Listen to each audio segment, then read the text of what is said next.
Hey guys, welcome back to my channel, and recently I asked you guys in a poll which app you would like to see me try out next, and you guys voted. 35% of you said Memrise, so that will be the content of today's video. Before we get started, two things about this app. Number one, it is not a free app. You only get like a lesson or two before they ask you to pay for the subscription.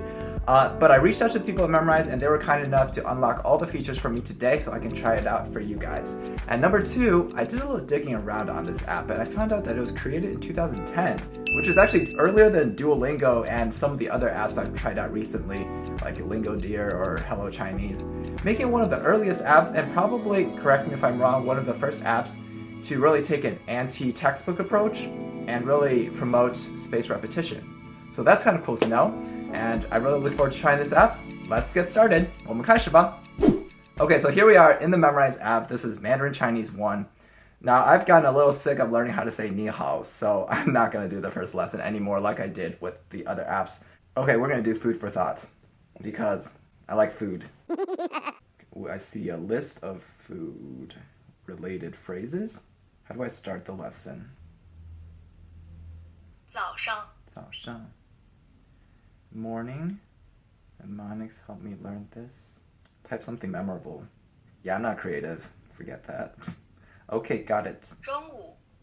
中午. Okay, got it. Morning. 早上. Where is it? 早上.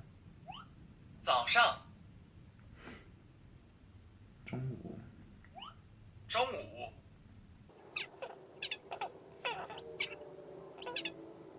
早上. 早上.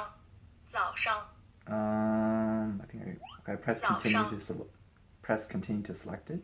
你饿不饿? 你饿不饿? Nah. 中文. It's okay to make mistakes. We put this word in a separate difficult word session to help you practice it later. Alright, I'm sorry I made a mistake. So I kind of want to hear your opinion on this. So I've noticed that, obviously they're not teaching you characters. Do you guys think it's important to learn characters early on? Just from your own learning experience, do you think it really helps you? Or does it hurt you to not have any characters here? Even if you're just learning the pinyin and just focusing on pinyin, would it help if you saw the characters alongside of the pinyin? Let me know in the comments. 中午. Okay, so from that first deck, it seemed just like it kind of reminded me of Skritter, not in a good way. It just kind of seemed like a vocab flashcard kind of tool. They did very minimal explaining. I still remember, when I tried out Lingo Deer and Hello Chinese, I know those two did a pretty good job explaining things. As you went along, they would explain, oh, this is how that works. Maybe grammar, tip about how the sentence is structured. But here it's more just okay, you just memorize it. Memorize it. Well, I wonder why that's not their slogan. Just memorize it. Just memorize it. Because there was no grammar in that last lesson I did, I'm going to find one that says grammar. Like here, 19, grammar, asking yes-no questions. And I want to see if they explain the grammar. Asking yes-no questions, you can ask yes-no questions in two ways by adding ma to using the structure A 不 A. 你认识他吗? 你认不认识他? Identify the pattern, asking yes-no questions, tap to reveal the pattern. 你是不是 Rob? Are you Rob? No, I'm not. Oh, wait. I can't even read, I'm sorry. No wonder you failed English.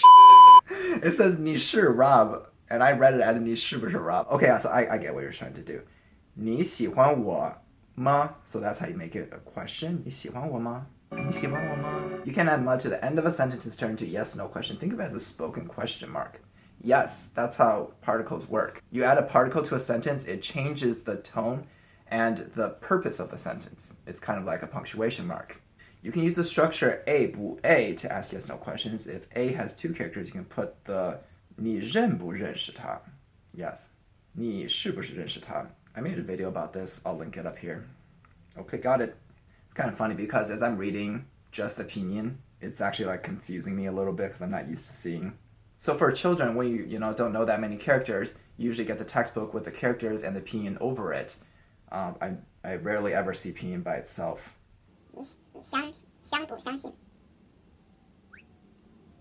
你相信吗? Are you excited? 激不激动?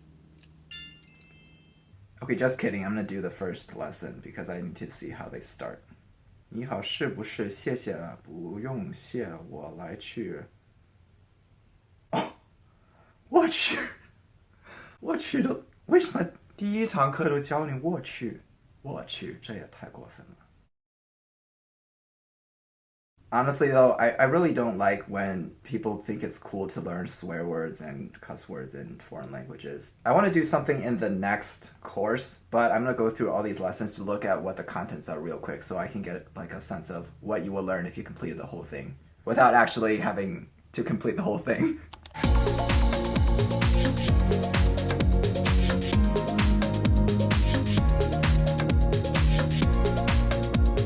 Okay, so before we go on, I did find there's some of these lessons that say like characters next to them. So they'll actually like teach you the characters, and if you look at the exercises. Okay, let me just start real quick to show you the exercise. 叫 So if you look at the exercises, they'll actually bring up the characters and test you on the characters. Which I like this approach because I think you really should learn your characters separate from words. Like you should always learn to speak first and then read and then write. Okay, I'm done scrolling through everything level 1. Let's go to level 2 and do something there. 你住哪儿？你住哪儿? Where do you live? You live where is the literal translation. That is correct. 酒店。酒店. Okay.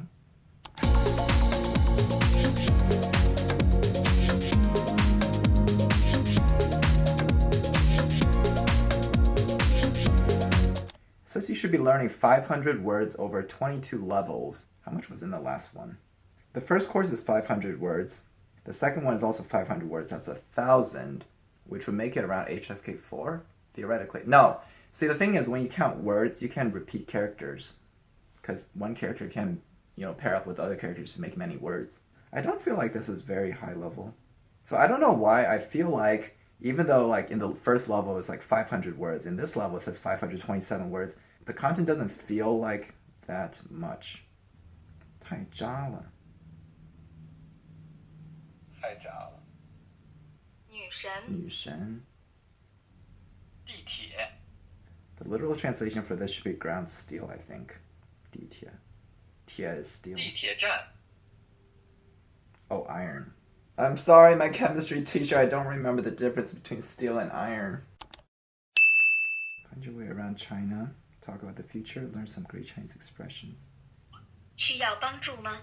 I'm a little disappointed that even in level 3 there's no characters and you're still reading Pinyin. It doesn't look like there's any feature differences between the 3 levels.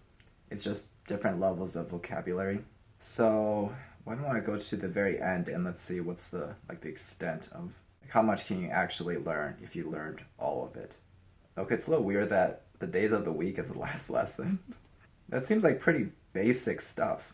See, it's like things like that make me feel like even though it says like 1,000 words for the 3rd level and 500 for each of the other 2, I don't feel like the content's necessarily that in depth.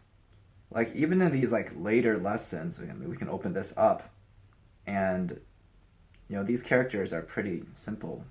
收到, that's very very simple characters and pretty basic. 洗碗, 洗衣服. I mean this is very very basic vocabulary. 脏干净打扫. So the fact that this is the very end of the 3rd course is a little bit weird. Okay, so I've seen pretty much everything I need to see for all 3 courses. Now I'm just going to go and see if I find any other extra features. Learn is... 想不想? Okay, it's just learn. And if we go to difficult words... 想不想? Did I just see that? I'm not sure why I can't open these. Speed review and classic review I can't open. Immerse. Learn with locals. 能不能试试这个? Can to try this one. So basically learning with locals seem to be just all the exercises that include their native speaker recordings. I don't know why I can't do listening skills. Pronunciation. Allow? 我随便看看. I fixed my audio issue from Hello Chinese, so we don't have that issue anymore. 我随便看看, 谢谢. Hey, did they actually listen to it or no? Let me try that again. 我随便看看，谢谢. Now, 我学老外讲中文 OK 我随便看看谢谢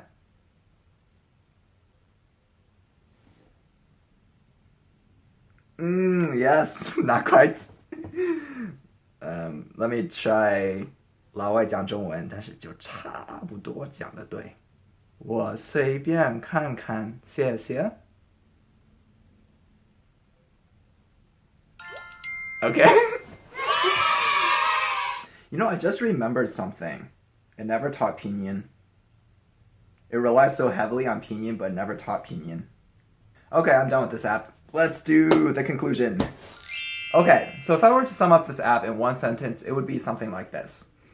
Memrise is missing a lot of the features and content it needs to be a serious learning tool for Chinese, but it's the perfect tool for a certain demographic of learners. And that demographic of learners is travelers. If you're someone who is looking to travel to China for an extended period of time, maybe like a year from now, so you don't have a lot of time to learn Chinese, and you just want to learn some practical Chinese to help you have an easier life and interact with the locals a little bit better while you're there, then this is perfect. And let me explain why. Let's start off by talking about what Memrise does well. So for one, the native speaker recordings are perfect. I don't know if you noticed, but the audio-only recordings had both male and female voices. And when they had like the video recordings, they were always like very realistic settings of like when you would encounter those situations. It's almost as if you are encountering those situations in real life and not an app. Second thing Memrise does well is I liked how they separated the Chinese characters and the grammar lessons away from their regular phrase lessons, if that's what you call them. I know like there's a lot of programs that do this where they try to like teach you the characters right off the bat, where you're learning everything at the same time, and I really don't think that's an efficient way to learn. I think you should learn how to speak first, read, and then write. The third thing they do really well is they do in fact teach you a lot of very useful phrases. They're not always like the cliche phrases you'll learn. I mean, they're in there too. But there were like a few phrases that like kind of surprised me, like, oh yeah, that is used pretty often, but maybe other programs don't teach it as much. Some of the phrases are a little questionable for...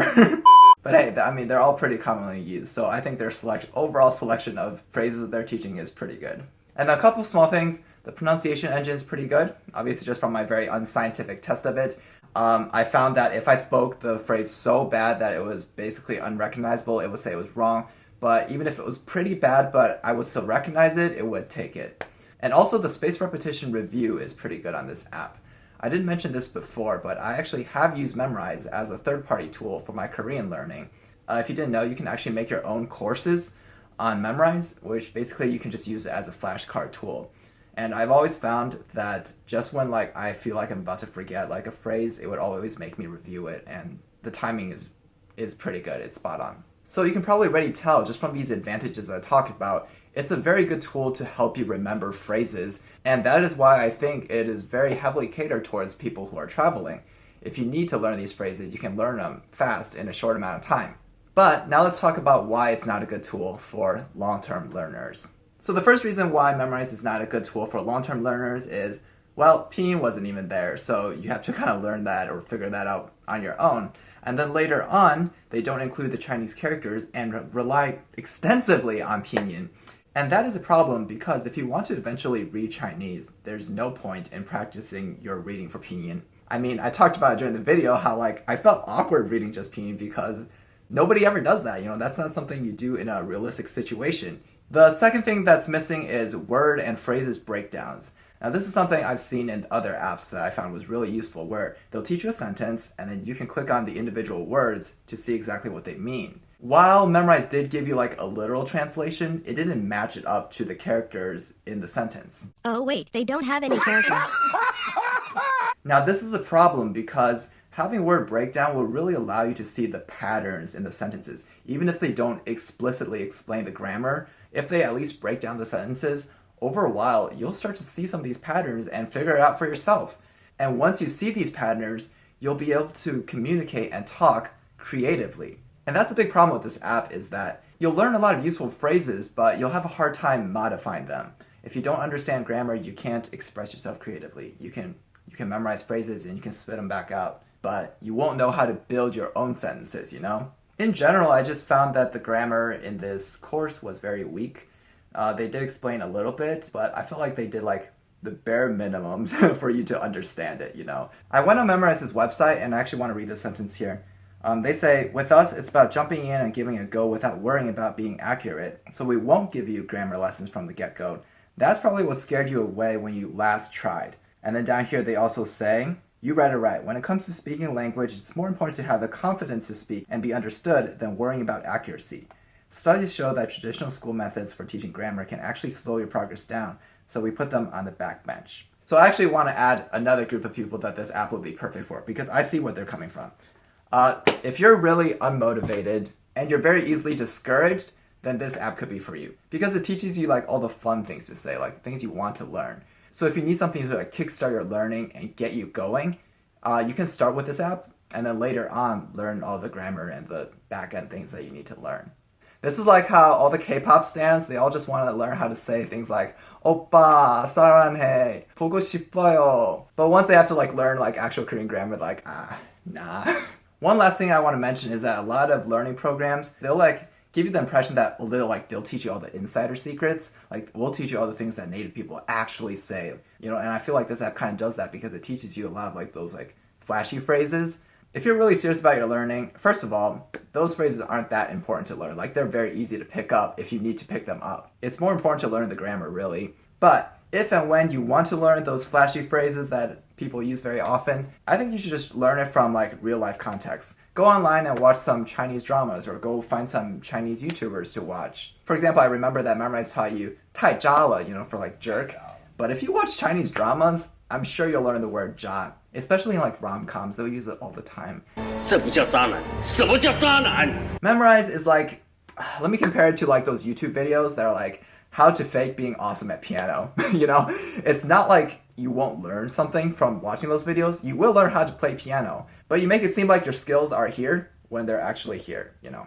So at the end of the day, it's all about your personal language goals. You have to know exactly what you want and what it is you're trying to accomplish. If you need to learn Chinese fast, if you want to impress people with like very practical, cool Chinese, or you're easily discouraged and you need to have more fun and drive in your language learning, then this is the app for you.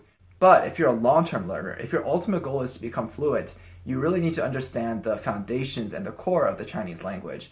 Memrise doesn't give you that solid foundation which you need to further your language skills when you reach that intermediate advanced levels. So that is all for today. I hope you enjoyed this video, and I hope this video helped you if you're on the fence and deciding whether or not you want to use Memrise as a language learning app.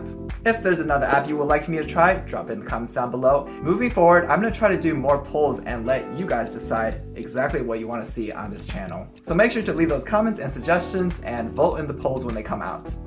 And I'll see you guys next time. 我们下一次再见了. Bye bye. Okay, so here we are in the Hello Chinese. Okay, so here we are. Which app is this?